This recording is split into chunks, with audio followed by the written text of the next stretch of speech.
Hey guys, in this episode of Ask Caesar, I answer the question of why a missional community will fail in your context. It's a question I get asked a lot, okay? One that's most often put to me though as an objection. It usually sounds something like this. A person will say, I think that missional community life probably works great where you live. Sounds amazing, but you don't understand my context. People are different here.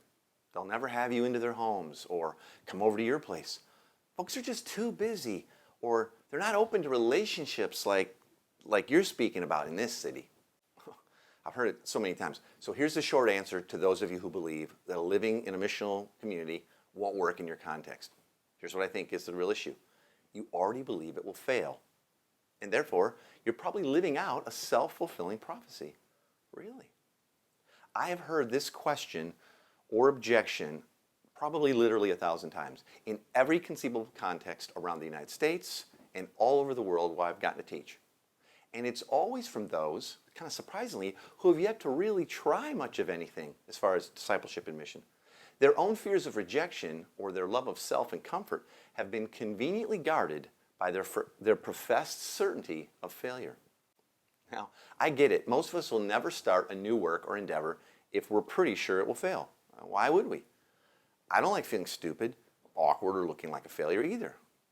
But let me tell you, after living in several missional communities and helping hundreds of other folks start communities in cities and suburbs, in rural areas, rich and poor, all kinds of race, Americans, Europeans, Slavics, Chinese speakers, etc., I have never found a place where people do not desire to be known and loved and find a place at the table. I've never seen it. People are people, and all of us desire the same things. Now, their context may color their fears or enhance certain idols in their life, but deep down, people all have been created in God's own image and desire true, authentic community. And this is true of believers and not yet believers alike. Remember, you already have God's perfect love and acceptance in full because of Jesus. So you can get out there and you can risk it all and really lose nothing. Now, to help you believe what I'm suggesting is true and maybe get you unstuck, here are some questions to ask yourself. First, what is my biggest fear with living a lifestyle of discipleship and mission in community? Next, how might my training or lack of be influencing my thoughts and actions or producing anxiety within? Third, how's my tradition of church and my understanding of mission influencing my spiritual life locally and with my family and close friends? Fourth, could it be that I currently love my time and my comfort more than God's mission and those people that are far from Him? And lastly, what are a few small and safe steps that I could be taking and I'd be willing to take in order to get started and see if Caesar's really correct? Now, you still may not be convinced.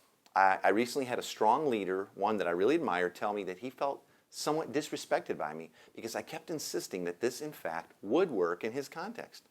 Well, he then went out and tried a few simple experiences that I'd suggested. He's beginning to believe.